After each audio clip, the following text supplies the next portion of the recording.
Assalamualaikum warahmatullahi wabarakatuh. Yang terhormat Bapak Agus Prayitno selaku dosen pembimbing mata kuliah Greenpreneurship dan juga teman-teman sekalian yang saya sayangi.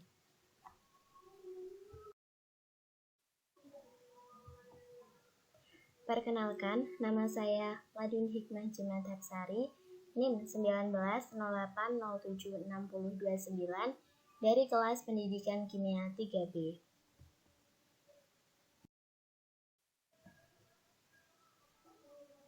Saya di sini akan mempresentasikan mengenai model dasar kewirausahaan.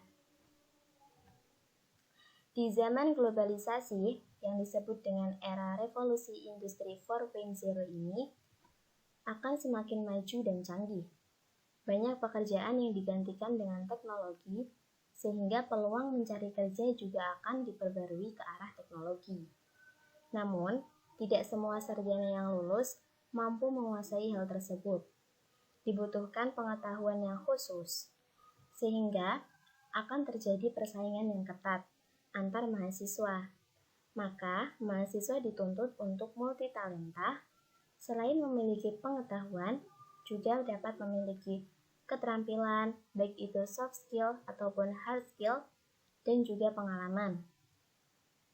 Oleh karena itulah, dibutuhkan mata kuliah Greenpreneurship ini untuk mengembangkan keterampilan dan pengalaman, agar mahasiswa di era sekarang ini mampu menciptakan peluang usaha sendiri dan menjadi wirausahawan untuk mengurangi tingkat pengangguran yang ada di Indonesia akibat persaingan yang ketat tersebut. Nah, untuk menjadi wirausahawan yang sukses, hal pertama yang harus dilakukan adalah mengetahui apa saja yang menjadi modal dasar berwirausaha agar kelak dapat mencapai kesuksesan yang diinginkan. Maka, pokok pembahasan kita pada sore hari ini yang pertama yaitu pengertian modal dasar kewirausahaan. Yang kedua, yaitu jenis modal dasar kewirausahaan. Yang ketiga, yaitu cara memperoleh modal usaha. Dan yang terakhir, cara mengalokasikan modal usaha yang telah didapat. Pokok pembahasan yang pertama, yaitu pengertian modal dasar kewirausahaan. Tentunya tidak jauh berbeda dengan pengertian modal. Apa sih modal itu? Modal adalah uang yang dipakai untuk berwirausaha dan dapat menghasilkan sesuatu yang bernilai serta menambah kekayaan. Ini dikutip dari Kamus Besar Bahasa Indonesia. Nah, jadi bentuk dari modal dasar kewirausahaan berupa materi atau finansial. Pengertian modal juga disebutkan oleh beberapa ahli.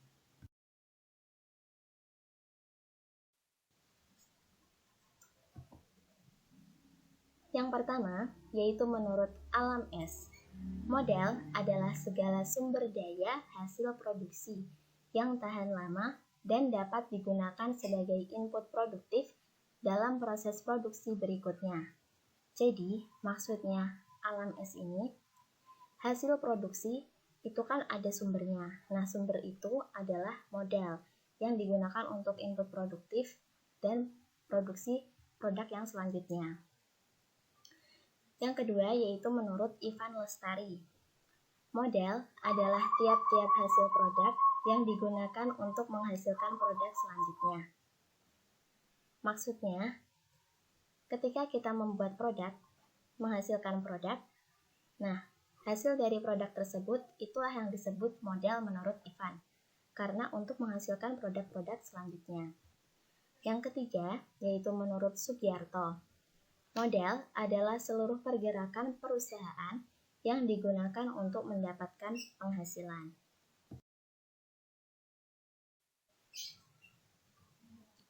Pembahasan yang kedua yaitu jenis modal dasar kewirausahaan. Apa aja sih jenis modal dasar kewirausahaan? Berdasarkan wujudnya, jenis modal dasar kewirausahaan dibagi menjadi dua. Yang pertama, modal berwujud, dan yang kedua,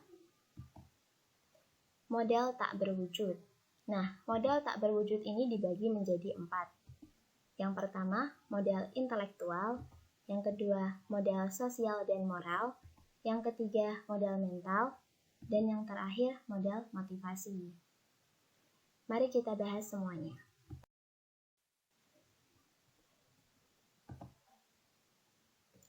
Yang pertama, modal berwujud, yaitu modal material yang dimiliki wirausahawan, misalnya berupa uang dan barang. Jadi modal ini tuh bentuknya nyata karena berwujud.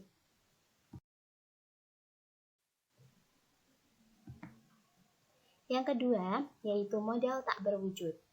Jika modal berwujud itu berupa uang dan barang karena dia nyata, jadi modal tidak berwujud atau tak berwujud ini selain uang dan barang bentuknya. Di antaranya, yang pertama ada modal intelektual atau pengetahuan. Wujudnya yaitu ide atau gagasan yang disertai dengan pengetahuan, keterampilan, komitmen, dan tanggung jawab.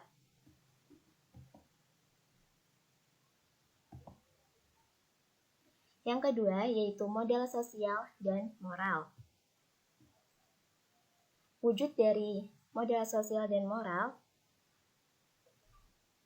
yaitu membentuk citra yang harus didasarkan pada kejujuran dan kepercayaan agar terbentuk citra diri yang positif. Nah, modal sosial dan moral ini termasuk satu hal yang penting. Kenapa? Karena membentuk sebuah citra terhadap kepribadian sebagai seorang wirausaha. Yang ketiga, yaitu modal mental. Modal mental seseorang wirausahawan itu harus ditanamkan sejak dini. Maksud saya ditanamkan sejak dini. Kenapa? Karena modal mental merupakan kesiapan yang kemudian diwujudkan dalam bentuk keberanian untuk menghadapi resiko dan tantangan. Tentunya dilandaskan dengan agama berupa keimanan, ketakwaan kepada Tuhan Yang Maha Esa. Nah, jika kita sudah berani berwirausaha, artinya kita harus siap untuk menghadapi resiko dan menerima segala tantangan atas usaha tersebut. Selanjutnya yaitu modal motivasi. Modal motivasi itu dorongan atau semangat untuk maju.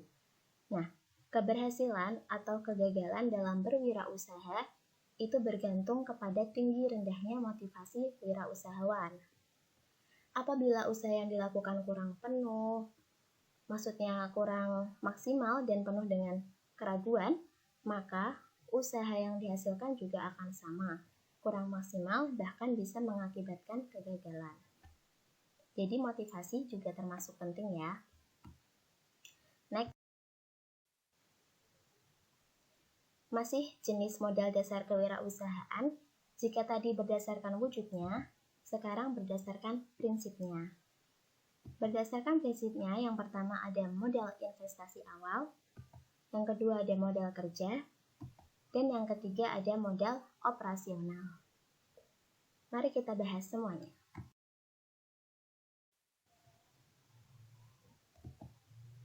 Yang pertama, modal investasi awal,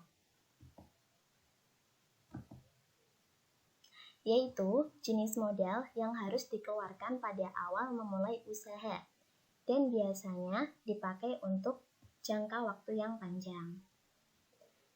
Contoh modal ini itu seperti bangunan, peralatan komputer, kendaraan, perabotan kantor, dan barang-barang lain yang dipakai untuk jangka panjang. Biasanya modal ini nilainya cukup besar karena dipakai untuk jangka panjang. Selanjutnya, yaitu modal kerja. Modal kerja yaitu modal yang dikeluarkan untuk membeli atau membuat barang dagangan Anda. Modal kerja ini bisa dikeluarkan setiap bulan atau setiap datangnya order. Prinsipnya, tanpa modal kerja, Anda tidak akan bisa menyelesaikan orderan Anda. Akibatnya tidak akan ada pembeli. Kenapa? Karena Anda mengalami kekosongan barang. Selanjutnya, yaitu modal operasional.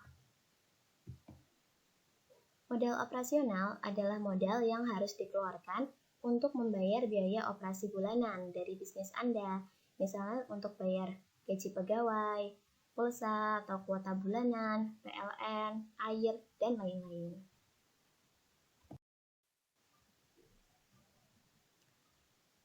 Selanjutnya, yaitu cara memperoleh modal. Bagaimana sih cara memperoleh modal itu?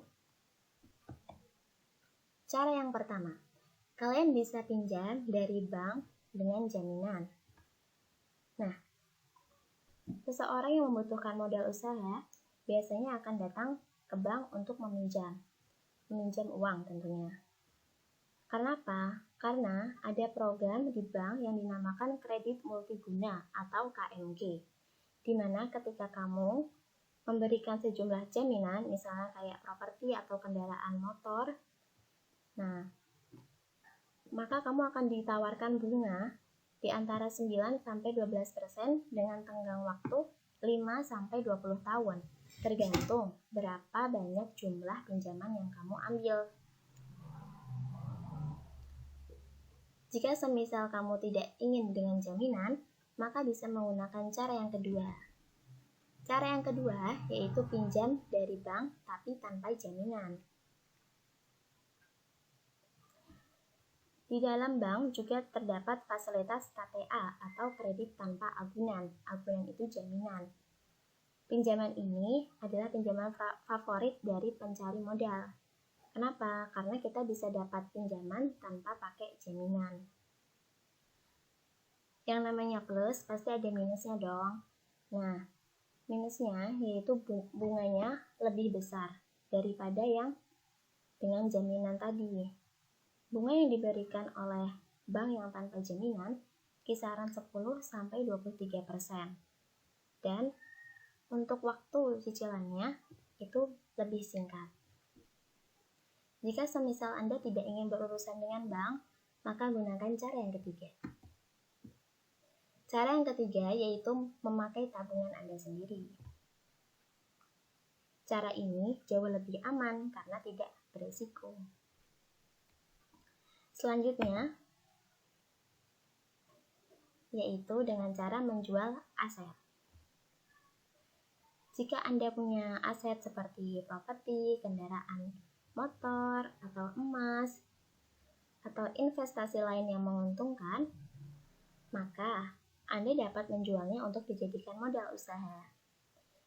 Karena apabila usaha Anda berhasil, kan bisa beli lagi, bahkan yang lebih bagus dan lebih banyak. Cara yang selanjutnya bisa dengan menggadaikan aset. Jika semisal Anda sayang untuk menjualnya, maka bisa digadaikan di pegadaian terdekat. Aset Anda akan tetap utuh, tapi jangan lupa untuk menebusnya, karena jika tidak akan disita oleh usaha gadai. Selanjutnya, yaitu pinjam dari teman atau saudara. Nah, cara ini lebih enak ya tentunya, karena dijamin tidak akan diberikan bunga, ya meskipun pinjamannya tidak sebanding dengan pinjaman dari bank, tapi akan bebas bunga. Anda bisa pinjam dari teman, saudara, sepupu, ataupun mertua. Cara selanjutnya yaitu dengan ikut pelatihan. Pelatihan ini disalurkan dari lembaga pemberdayaan ekonomi. Lembaga-lembaga ini sering melakukan training, pelatihan atau workshop yang dapat Anda ikuti. Biasanya setelah training akan ada informasi terkait akses modal usaha. Lembaga-lembaga penyelenggaraan training ini misalnya seperti organisasi buruh PBB-ILO, atau lembaga penyalur kredit usaha rakyat atau KUR. Selanjutnya yaitu ada joint venture. Nah, ini maksudnya itu membuka usaha dengan patungan dengan teman atau saudara Anda. Jadi, model usaha yang seperti ini termasuk menguntungkan. Kenapa? Karena modal, pekerjaan, termasuk kerugian itu dibagi sama rata. Tapi alangkah baiknya jika di awal dilakukan perjanjian secara tertulis dengan partner kerja Anda untuk menghindari terjadinya konflik di waktu yang mendatang. Yang selanjutnya ada modal dari konsumen. Anda juga bisa dapat modal dari konsumen loh. Caranya dengan minta DP atau uang muka atas jasa Anda terlebih dahulu kepada konsumen. Misalnya minta DP 30%. Nah, cara seperti ini biasanya sering dilakukan pada usaha catering, sablon baju, atau laundry. Selanjutnya adalah franchise atau waralaba. Nah, sistem ini maksudnya itu usaha kerjasama antara pihak pemilik usaha dengan pelaku usaha.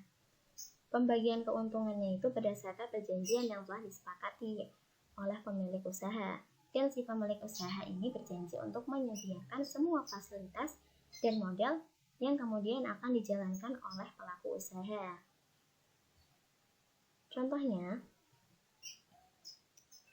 saya adalah si pemilik usaha. Saya mempunyai usaha gorengan. Maka, saya harus menyediakan fasilitas seperti gerobak gorengan, tempatnya untuk jualan gorengan, dan juga modalnya berupa bahan-bahan untuk menjual gorengan seperti tepung, tempe, dan lain-lain. Nah, saya sebagai pemilik usaha harus menyediakan semua itu. Lalu, si pelaku usaha, nanti entah siapa yang bekerja sama dengan saya itu, hanya tinggal menjualkannya saja. Yang terakhir, yaitu sponsor dari website. Tentunya ini didukung dengan teknologi internet yang canggih. Nama kerennya yaitu crowdfunding. Program ini masih tergolong baru di Indonesia, tapi sudah cukup lama dikenal di mancanegara. Caranya, Anda tinggal menawarkan jenis usaha yang Anda buat melalui salah satu situsnya, dan para pengunjung yang berminat akan menjadi sponsor yang menyumbangi uangnya untuk usaha Anda. Beberapa situs yang ada di Indonesia ini misalnya ada Kita Bisa, Wujudkan, atau Ayo Peduli. Selanjutnya yaitu yang keempat, cara mengalokasikan modal usaha yang telah didapat. Nah, kalau tadi yang ketiga itu cara memperoleh modal usahanya, kalau yang ini kita sudah punya modal usaha, lalu bagaimana cara mengalokasikannya? Yang pertama, ada modal skill dan knowledge Anda, atau menjual kemampuan dan pengetahuan Anda. Contohnya, semisal kamu punya keahlian di bidang bengkel, maka mulailah untuk menjadi pemborong tenaga, pembuat spare part bengkel, atau servis tertentu. Nah, contoh lain, semisal punya kemampuan di bidang bicara, maka bisa jadi MC. Punya kemampuan di bidang style, fashion, nah, maka bisa jadi model. Atau punya kemampuan dalam make up, nah, bisa membuka tempat les make up atau mungkin salon khusus make up. Yang kedua, yaitu modal community Anda atau jual komunitas Anda. Maksudnya itu, bagi Anda yang punya relasi, pertemanan yang kuat, dan komunitas, Anda dapat memanfaatkannya untuk mulai berbisnis. Misal, saya punya komunitas namanya Ciwi-Ciwi. Nah, Saya punya kenalan di Semarang tempat jual laptop. Lalu di dalam komunitas saya, komunitas ciwi-ciwi tadi yang tidak punya laptop atau yang membutuhkan laptop, saya salurkan untuk bisa beli laptop di tempat kenalan saya yang di Semarang tadi. Tentunya saya dengan kenalan saya yang di Semarang tadi sudah pembagian hasil berapa persen-persennya untuk keuntungan. Yang ketiga contohnya yaitu model jual hobi dan kesukaan Anda. Orang pasti kebanyakan punya hobi dan kesukaan kan? Tapi ada juga yang ingin dipendam sendiri. Nah, cobalah untuk mengembangkannya agar menjadi bisnis dan cari pasarannya. Semisal yang suka nulis, hobi nulis, itu bisa menulis novel atau mungkin cerpen atau mungkin naskah atau sebagainya. Nah, lalu juallah karya tulisnya. Yang keempat yaitu modal jual pengalaman Anda. Jika Anda punya pekerjaan yang berhubungan dengan orang lain, mengapa Anda tidak memanfaatkannya untuk dapat berkembang? Jadikanlah dia pasar bisnis Anda. Yang penting ialah Anda harus profesional. Dalam arti, jika Anda mendapat income atau gaji dari perusahaan Anda, janganlah Anda sehari-hari bekerja untuk diri sendiri. Nah, saya berikan contoh ya untuk modal jual pengalaman ini. Semisal, saya bekerja sama dengan si A. Si A ini adalah konveksi yang besar di daerah Kudus. Nah, konveksi baju ya, maksud saya konveksi baju. Nah, saya mau ngambil baju di si A ini untuk saya jual kembali. Itu biasanya itu 100 potong. Dan biasanya itu selalu habis setiap bulan. Misalkan dalam 1 bulan itu 100 potong selalu habis. Nah, di sini diterangkan jangan bekerja dengan diri sendiri jika bisa berhubungan atau bekerja sama dengan orang lain. Nah, untuk bulan selanjutnya saya pesan lagi 300 baju dari konveksi si A ini. Nah, tapi saya tidak menjualnya sendiri.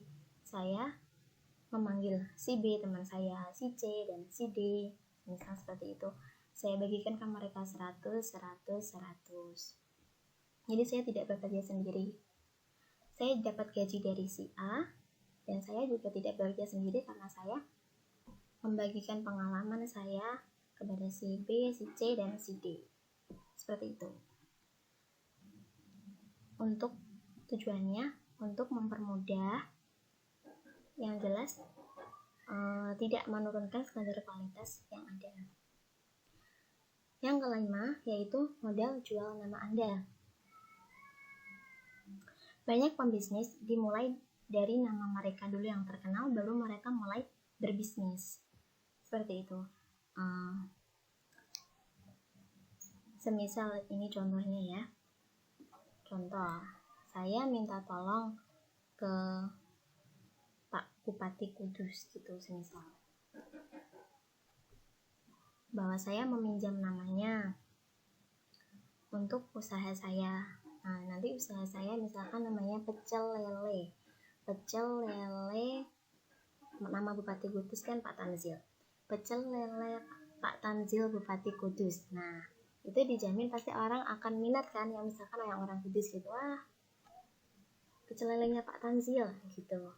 Itu saya modal nama orang tapi bukan nama saya, karena saya belum terkenal. Kalau misal pakai nama saya sendiri ya ketika saya sudah terkenal, terus saya baru memulai usaha bisnis seperti itu. Yang terakhir yaitu modal jual informasi Anda. Banyak pula yang sukses dengan bermodal awal informasi. Nah, misalnya di kota Anda bekerja, ternyata Anda menemukan sumber atau pemasok yang sedang dicari oleh kebanyakan toko, orang atau saudara. Disinilah momentum Anda untuk berbisnis karena Anda memiliki informasi. Saya berikan contoh lagi.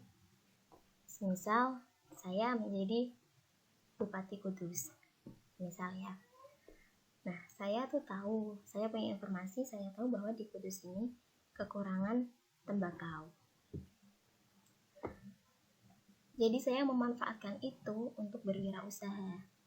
Saya datang ke kota Boyolali. Misalnya di Boyolali itu banyak tembakau. Nah, saya bekerja sama dengan pihak sana.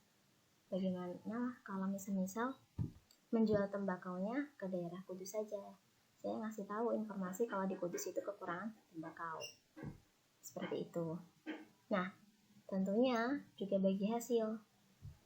Yang punya tembakau di Boyolali tadi pasti bagi hasil dong dengan saya, karena saya membagikan informasi.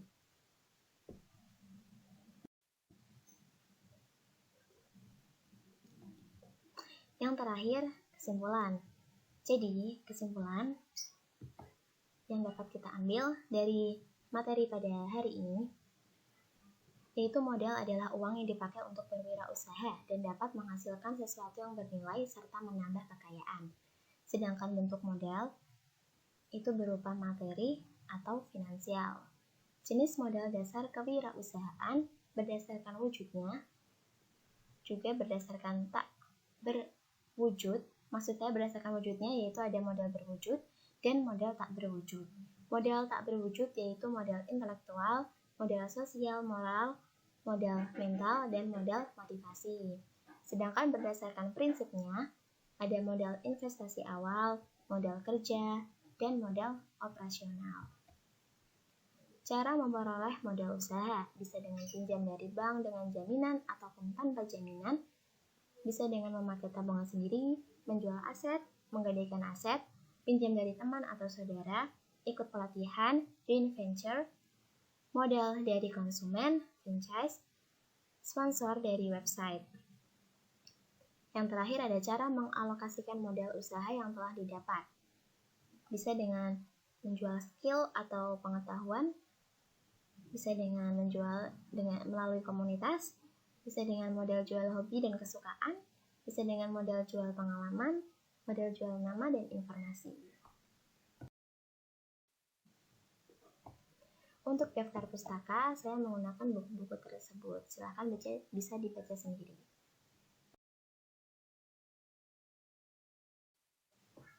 Sekian presentasi dari saya. Apabila terdapat kesalahan kata, saya meminta maaf. Terima kasih atas perhatiannya. Wallahu muwaffiq ila aqwamit thoriq. Wassalamualaikum warahmatullahi wabarakatuh.